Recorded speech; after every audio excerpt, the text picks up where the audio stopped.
For 27 and 28, we're using this graph for answering for both of those questions. On number 27, it asks quadrilateral EFGH is the image of ABCD. So I'm going to go ahead and put an I inside this figure and an O inside that one, just to remind myself that this is the image, which means this one is the original. After a transformation or a sequence of transformations. So it could be a single transformation or more than one.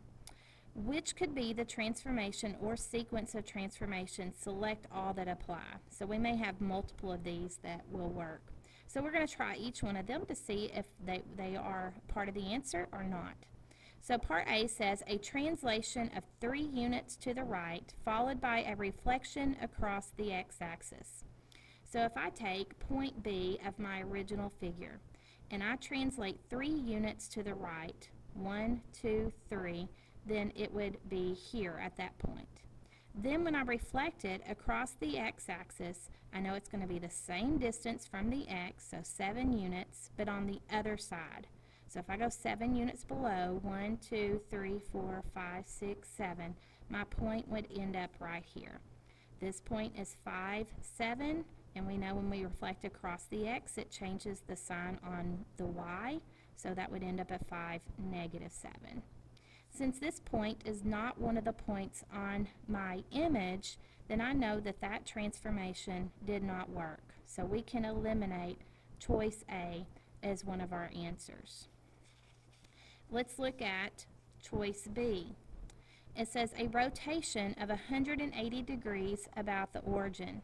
Here's where the rules from worksheet 8 sure do come in handy. We should know that when we take a point and we rotate it 180 degrees around the origin, that changes the sign on the x and the sign on the y. So if we start with point B again, the coordinates of point B are 2, 7. So if I take that point and change the sign on the x and the y, that means B would end up at negative 2, negative 7. Negative 2, negative 7 is point F on my image. Remember, this one is the image and this is the original. So that point worked. Let's see if it works for the others. The point C is at 2, 3, would end up at negative 2, negative 3, which is point G. D is at negative 5, 1, so that would end up at 5, negative 1, which is point H of my image. And A is at the point negative 4, 9, so it would end up at 4, negative 9 on my image. So yes, if I use that rule, rotation of 180 degrees about the origin, I get my image. So B is one of our answers so far. Let's look at C. We've already chosen B as the correct one. Remember, this is my original and this is my image. And C says a translation of 12 units downward followed by a reflection across the y-axis. So let's take point B. Let's translate it 12 units down. So we're just going to count 12 down. 1, 2, 3, 4, 5, 6, 7, 8, 9, 10, 11, 12. So right now, point B is here after the translation. If we reflect it across the y-axis, we want this point to be the same distance from y on the opposite side. So that would put this point right here on segment FG of the image. The point was 2, negative 5. When we change the sign on x, we're at negative 2, negative 5. Since that's not one of the vertices of my image, I don't need to try any of the others because it didn't work with one of the points. So C is not a possible answer. So let's try D. So far, B is the only one that has worked. Again, this is my original and this is my image. Part D says a reflection across the y-axis followed by a reflection across the x-axis. So if I take point B again and we reflect it across the y, that means we want our point to be the same distance from y on the opposite side. Or in other words, we're changing the sign on the x coordinate. So 2, 7 would be at negative 2, 7. That's reflecting across the y, and now we're reflecting that point across the x. So we want it to be the same distance from x on the opposite side.